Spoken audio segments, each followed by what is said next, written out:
कल्पना कीजिए, एक ऐसी जगह है जहां साल के कई महीनों तक तापमान 0 से 30-40 डिग्री नीचे चला जाता है, जहां सड़कें बर्फ से ढक जाती हैं और बच्चों के लिए स्कूल पहुंचना भी किसी चुनौती से कम नहीं होता। यही है लद्दाख। और इसी धरती पर जन्म हुआ उस बच्चे का जिसने आगे चलकर शिक्षा, पर्यावरण और समाज के लिए ऐसा काम किया कि पूरी दुनिया उसका नाम जानने लगी। उस बच्चे का नाम था सोनम वांगचुक। सोनम वांगचुक का जन्म 1 सितंबर 1966 को लद्दाख के उलेतोप्पो गांव में हुआ। उस समय लद्दाख आज जैसी सुविधाओं वाला क्षेत्र नहीं था। न बिजली, न अच्छी सड़कें, न आधुनिक स्कूल। उनके पिता खेती और व्यापार से जुड़े थे, जबकि मां परिवार की देखभाल करती थीं। बचपन प्रकृति के बीच बीता। पहाड़, नदियां और बर्फ उनके खेल के मैदान थे। लेकिन एक समस्या शुरू से थी, शिक्षा। सोनम जब स्कूल पहुंचे तो पढ़ाई का माध्यम उनकी मातृभाषा नहीं था। कक्षा में शिक्षक पढ़ाते जाते थे, लेकिन छोटे सोनम को समझ ही नहीं आता था कि क्या पढ़ाया जा रहा है। वे बाद में कई बार बता चुके हैं कि शुरुआती वर्षों में उन्हें पढ़ाई समझने में बहुत कठिनाई हुई, क्योंकि शिक्षा स्थानीय भाषा में नहीं थी। यहीं से उनके मन में एक सवाल पैदा हुआ, अगर बच्चा भाषा ही न समझे तो वह सीख कैसे पाएगा? यही सवाल आगे चलकर उनके शिक्षा सुधार के मिशन की नींव बना। करीब 9 वर्ष की उम्र में उन्हें आगे की पढ़ाई के लिए श्रीनगर भेजा गया। पहली बार घर से दूर, माँ-पिता से दूर और बिल्कुल नया माहौल।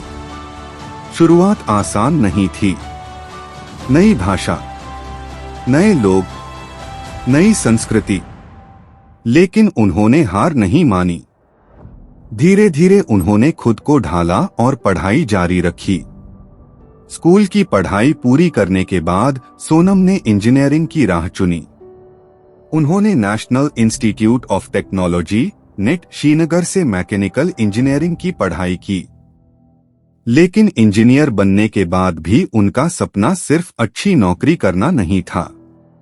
उनके मन में हमेशा एक सवाल रहता था, क्या मेरी शिक्षा मेरे अपने लोगों के किसी काम आ सकती है? डिग्री मिलने के बाद कई लोगों की तरह उन्होंने आरामदायक करियर चुनने के बजाय लद्दाख लौटने का फैसला किया। जब वे वापस आए तो उन्होंने देखा, बहुत से बच्चे स्कूल में फेल हो रहे थे। कई पढ़ाई छोड़ रहे थे। लोग मानने लगे थे कि ये बच्चे पढ़ाई में कमजोर हैं। लेकिन सोनम का मानना अलग था। उन्होंने कहा, कमजोर बच्चे नहीं हैं, कमजोर हमारी शिक्षा व्यवस्था है। 1988 में अपने कुछ साथियों के साथ मिलकर उन्होंने एक संगठन बनाया, SECMOL, students educational and cultural movement of Ladakh. इसका उद्देश्य था बच्चों को बेहतर शिक्षा देना, स्थानीय भाषा और संस्कृति का सम्मान करना, किताबों से आगे बढ़कर जीवन कौशल सिखाना। शुरुआत बहुत छोटी थी, न ज्यादा पैसा, न बड़ी इमारत, लेकिन इरादे बहुत बड़े थे। जिन बच्चों को स्कूल और समाज फेल मान चुका था, उन्हें सेकमोल में मौका मिला। यहाँ पढ़ाई का तरीका अलग था। सिर्फ रटने पर नहीं, समझने पर जोर दिया जाता था।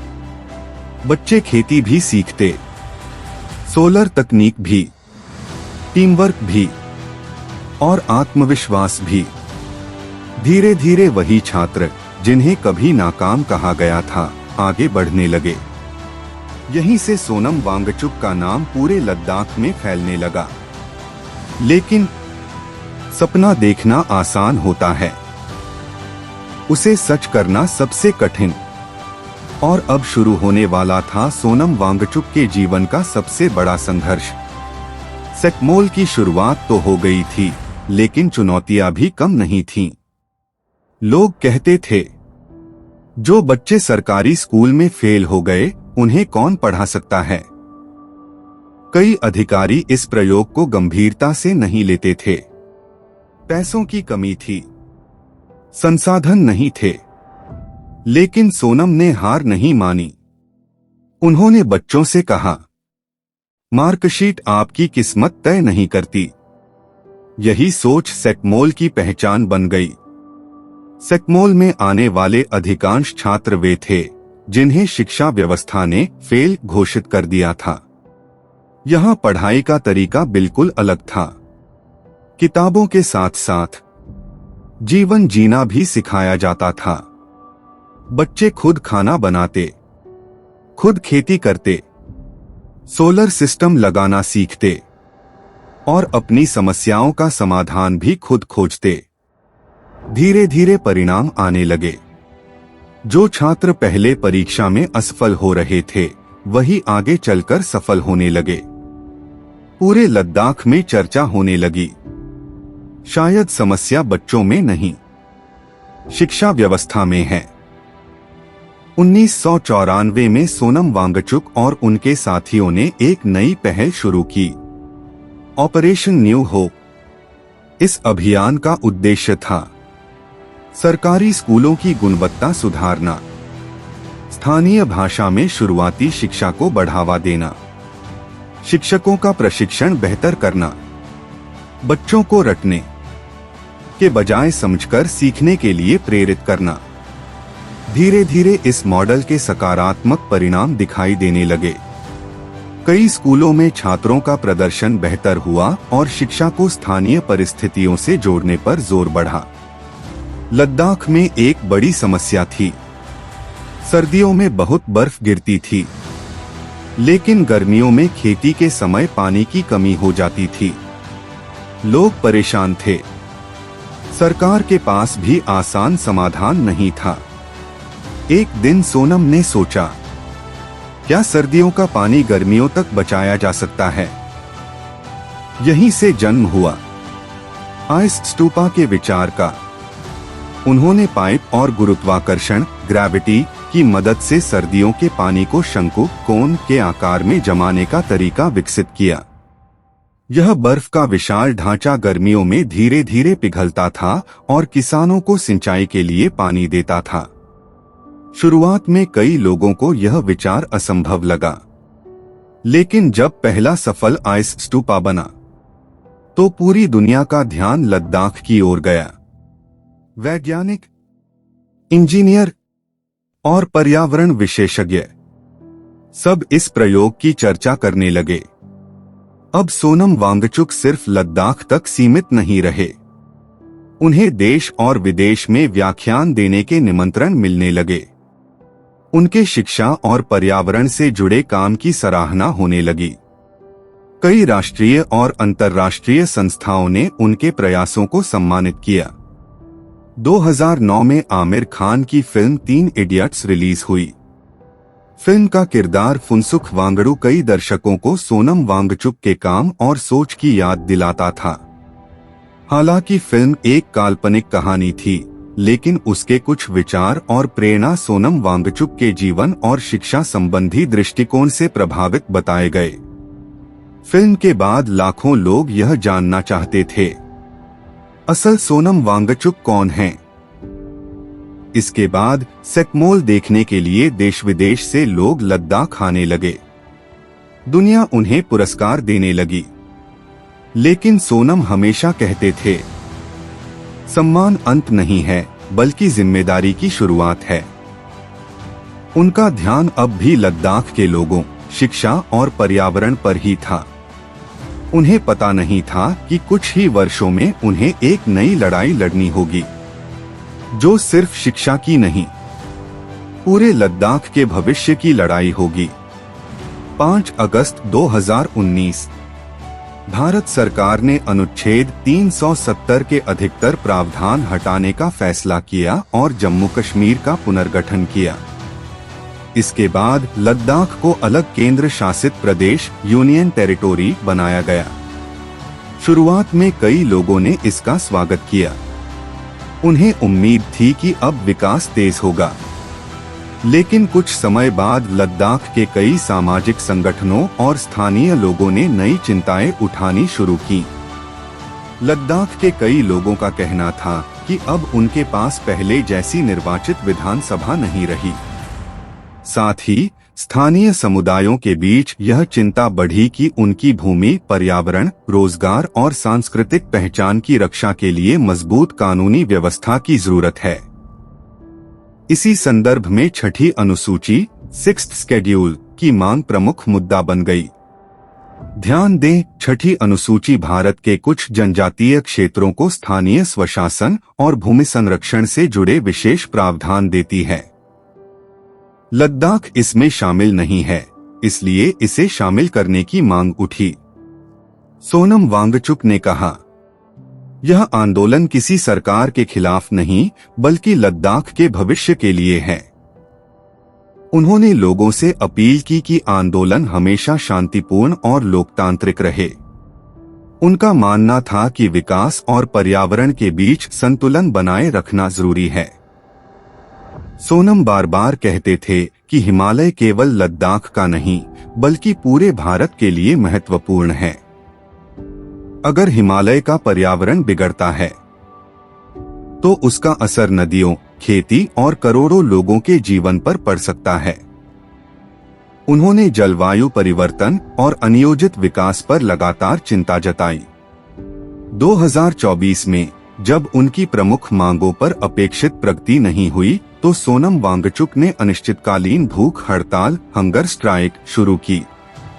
दिन बीतते गए, लेकिन उनका संकल्प नहीं टूटा। देश भर के लोग सोशल मीडिया पर उनके समर्थन में आवाज उठाने लगे। छात्र, शिक्षक, पर्यावरण कार्यकर्ता और कई आम नागरिक भी इस चर्चा का हिस्सा बने। इसके बाद लद्दाख के लोगों ने शांतिपूर्ण तरीके से अपनी बात देश की राजधानी तक पहुंचाने का निर्णय लिया। सोनम वांगचुक और उनके साथियों ने दिल्ली की ओर पदयात्रा का ऐलान किया। हजारों लोग उनके साथ जुड़े। रास्ते भर लोग उनका स्वागत करते रहे। यह केवल एक यात्रा नहीं थी, यह अपनी बात लोकतांत्रिक तरीके से देश तक पहुंचाने का प्रयास था। जब यात्रा दिल्ली के पास पहुंची, तो प्रशासन और प्रदर्शनकारियों के बीच तनाव की स्थिति बनी। कुछ समय के लिए सोनम वांगचुक और उनके साथियों को रोका गया तथा हिरासत में भी लिया गया। इस घटना की देश भर में व्यापक चर्चा हुई। बाद में उन्हें रिहा किया गया और उन्होंने फिर दोहराया, हमारा आंदोलन पूरी तरह शांतिपूर्ण है। अब यह सिर्फ लद्दाख का मुद्दा नहीं रह गया था। पूरे देश में लोग पूछने लगे, आखिर लद्दाख के लोग क्या चाहते हैं? समाचार चैनल, अखबार और सोशल मीडिया, हर जगह इस आंदोलन की चर्चा होने लगी। सोनम वांगचुक एक बार फिर राष्ट्रीय बहस के केंद्र में थे। दिल्ली पहुंचने के बाद भी आंदोलन शांतिपूर्ण ढंग से जारी रहा। सोनम वांगचुक लगातार कहते रहे, हम किसी के खिलाफ नहीं हैं, हम अपने भविष्य के पक्ष में खड़े हैं। उन्होंने अपने समर्थकों से भी अपील की कि हर प्रदर्शन संविधान और कानून के दायरे में रहकर किया जाए। समय समय पर केंद्र सरकार और लद्दाख के प्रतिनिधियों के बीच बातचीत के प्रयास हुए। हालांकि कई दौर की चर्चाओं के बावजूद सभी प्रमुख मांगों पर तुरंत सहमति नहीं बन सकी। सोनम वांगचुक ने बार बार कहा कि बातचीत लोकतंत्र का सबसे अच्छा रास्ता है और समाधान भी संवाद से ही निकलना चाहिए। धीरे धीरे यह आंदोलन सिर्फ लद्दाख तक सीमित नहीं रहा। देश के अलग अलग हिस्सों से छात्र, शिक्षक, पर्यावरण प्रेमी और सामाजिक कार्यकर्ता उनके समर्थन में अपनी आवाज उठाने लगे। सोशल मीडिया पर लाखों लोग उनके संदेश साझा करने लगे। लोग कहने लगे, यह केवल लद्दाख की बात नहीं, बल्कि आने वाली पीढ़ियों के भविष्य की भी बात है। सोनम वांगचुक ने अपने आंदोलनों के दौरान भूख हड़ताल का भी सहारा लिया। इस दौरान डॉक्टर लगातार उनके स्वास्थ्य की निगरानी करते रहे। उनके समर्थकों ने उनसे स्वास्थ्य का ध्यान रखने की अपील की। कुछ चरणों में उन्होंने अपना अनशन समाप्त किया, लेकिन यह भी कहा कि यदि जरूरत पड़ी तो वे लोकतांत्रिक और शांतिपूर्ण तरीकों से अपनी बात आगे भी उठाते रहेंगे। सोनम वांगचुक का कहना रहा है कि विकास होना चाहिए, लेकिन प्रकृति की कीमत पर नहीं। शिक्षा ऐसी हो जो बच्चों को सोचने की आजादी दे, और लोकतंत्र में संवाद हमेशा जारी रहना चाहिए। उनकी सोच केवल लद्दाख तक सीमित नहीं है। वे मानते हैं कि हिमालय की सुरक्षा पूरे भारत के भविष्य से जुड़ी है। आज भी सोनम वांगचुक शिक्षा, पर्यावरण और समाज से जुड़े विषयों पर सक्रिय हैं। वे युवाओं से कहते हैं, समस्या को देखकर शिकायत मत करो, उसका समाधान बनो। उनकी यही सोच उन्हें एक शिक्षक से आगे बढ़ाकर एक सामाजिक परिवर्तनकारी के रूप में पहचान दिलाती है। दोस्तों, एक छोटे से गांव में जन्मा वह बच्चा, जिसे बचपन में पढ़ाई समझने में कठिनाई होती थी, उसी ने आगे चलकर शिक्षा का नया मॉडल बनाया। जिसने बर्फ से पानी बचाने का रास्ता खोजा और फिर अपने लोगों के अधिकारों और पर्यावरण की रक्षा के लिए लोकतांत्रिक तरीके से आवाज उठाई। चाहे कोई उनके विचारों से सहमत हो या असहमत, यह तय है कि सोनम वांगचुक ने शिक्षा, पर्यावरण और लद्दाख से जुड़े मुद्दों पर राष्ट्रीय स्तर पर एक महत्वपूर्ण चर्चा को जन्म दिया। अगर आपको सोनम वांगचुक की यह प्रेरणादायक कहानी पसंद आई हो तो वीडियो को लाइक करें, अपने विचार कमेंट में जरूर लिखें और ऐसी ही सच्ची एवं प्रेरणादायक कहानियों के लिए हमारे चैनल को सब्सक्राइब करना न भूलें। मिलते हैं अगली कहानी में। नमस्कार।